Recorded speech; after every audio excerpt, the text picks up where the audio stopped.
Hi, this is Amanda with So Very Fun.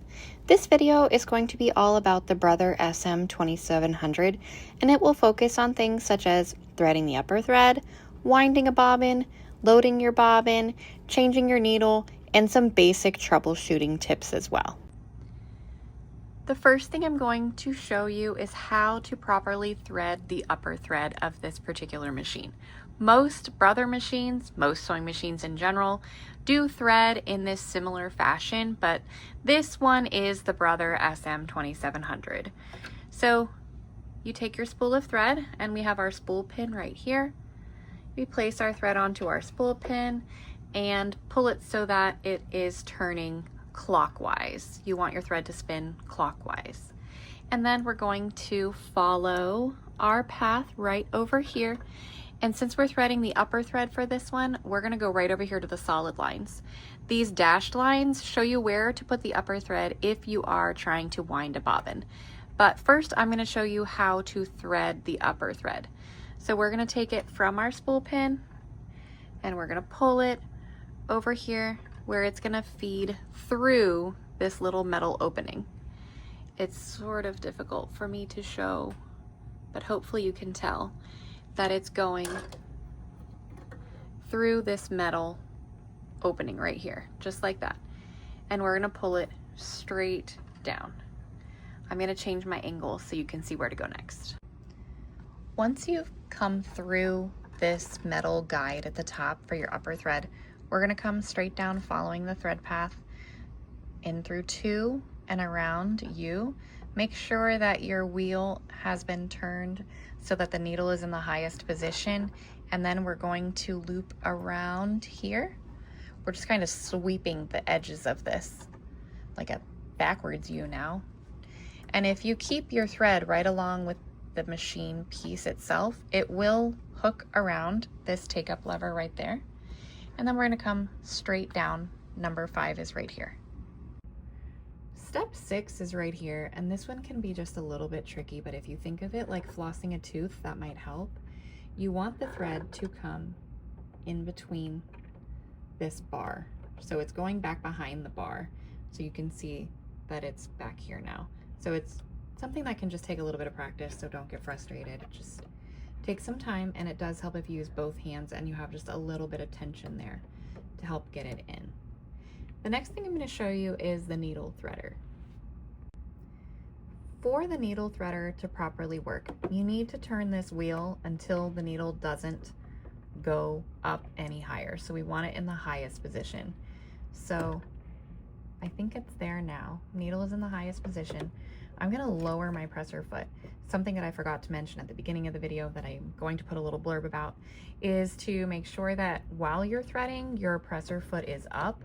But once you get to the part where you are threading the needle itself, you can lower it to have a little bit more space to use this needle threader tool. So to use this, we're going to push down, and then it's going to slide forward. So again, I'm just pushing down on this little bar right here, and then I'm sliding it so that this piece, I'm pushing it back, and then this piece comes forward. The next thing we're doing is we're coming underneath this white hook and straight across, which is kind of going through 3 things. It's going underneath both of these white ones and into this tiny little metal thing that you can't even see that's lined up with the eye of the needle. You want to keep a little bit of tension here, but not pull super tight. You can't have it super loose either though. It's just kind of a happy medium. And then we're going to rotate this backwards towards away from the machine, towards the wall in my case. And then I'm going to lift it. And what that does is it makes this little loop at the back. And now I'm going to take my other hand and I'm going to pull that thread through. And now I'm going to feed it through the front of my presser foot right here. Hopefully you can see that. It's coming right through this opening and towards the back of the machine. Sometimes that needle threader can be a little temperamental. Every needle threader can be a little bit temperamental, honestly. It takes practice and making sure that your needle is in the highest position. If it's not in the highest position, it's not going to slide over, and then you'll realize something is wrong. So check that needle position and remember to always rotate it towards you. To wind a bobbin, you're going to take your upper thread, whatever color that you would like to wind on your bobbin, and you put it on the spool pin, just like if you're going to be threading the upper thread. But this time we're actually going to be following this diagram that has the dashed lines, so it's going to go a little bit differently. We're going to still come through the same metal guide that we did before, but this time we're going to make a loop around this little circle, and this has tension discs inside, so you'll kind of hear it click. So we're going to go clockwise around this circle, just like in the diagram. We're going to do a full circle around it, and you'll feel a little bit of pull, just a little bit of tension, which is good. That's what you want. And then you're going to pull it over here. And now I'm going to grab my bobbin, an empty one, and show you what happens next. So you want to make sure that you're using the correct size bobbin, so make sure you refer to the owner's manual on that for this particular machine, or any machine that you're using, since most do wind the same way. And there should be a hole at the top of your empty bobbin. I like to use the clear ones like this so that you can see if your bobbin is running out, because it's so frustrating to be in the middle of a sewing project and then your bobbin runs out. So anyway, I like the clear ones, and they have these little holes at the top, and you're gonna feed your thread from the inside, so going into the bobbin and up out through a hole.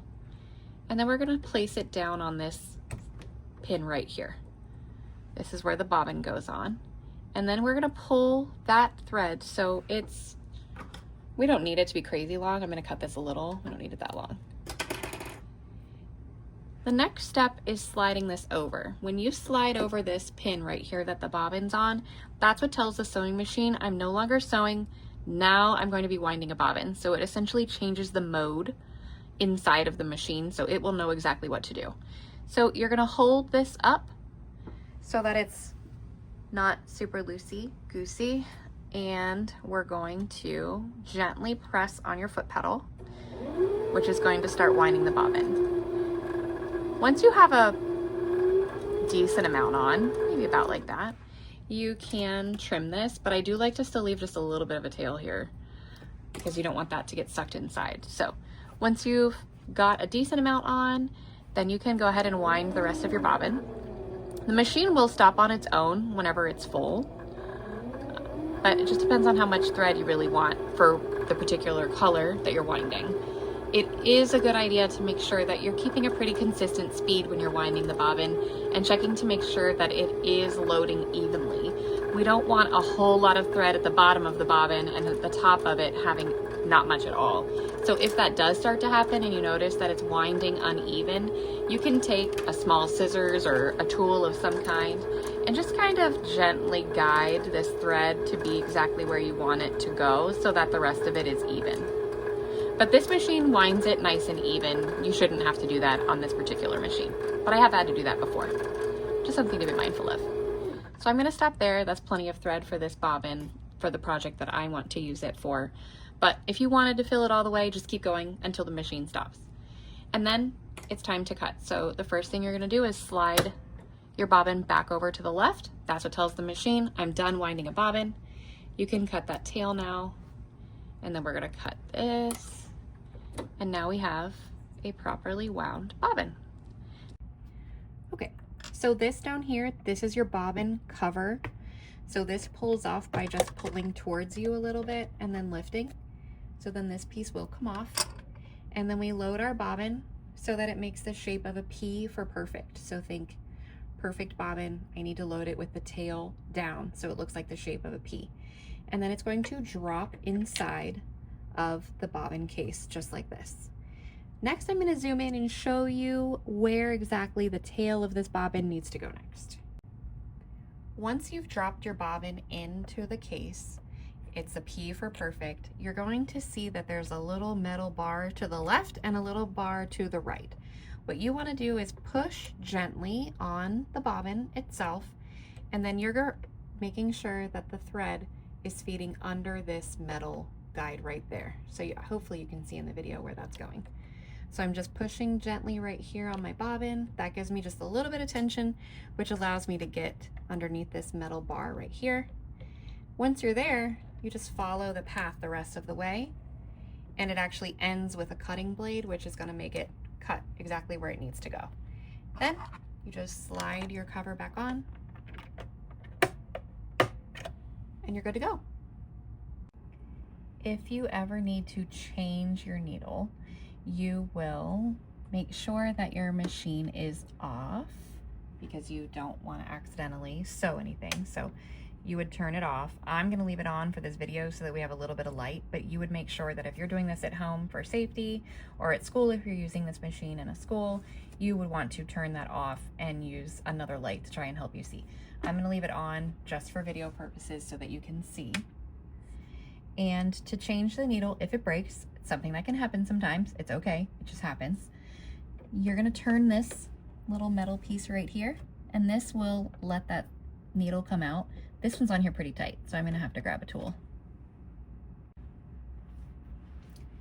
So this little tool is great. It comes with most machines. I can't remember if it came with this one, but you can just use a tiny screwdriver, or I can't recall if there was a tool provided in this kit or not with the machine. There might be. But anyway, you turn this little screw towards you, and that's going to let the needle drop down. I still have it threaded, so I'll get that out of the way. And then to load it, you'll notice on the needle there's a flat side. It's not going to show super well. Maybe you can tell. There's a flat side of this needle, and then there's a rounded side. When you're loading in a new needle, you want that flat side to be towards the back of the machine.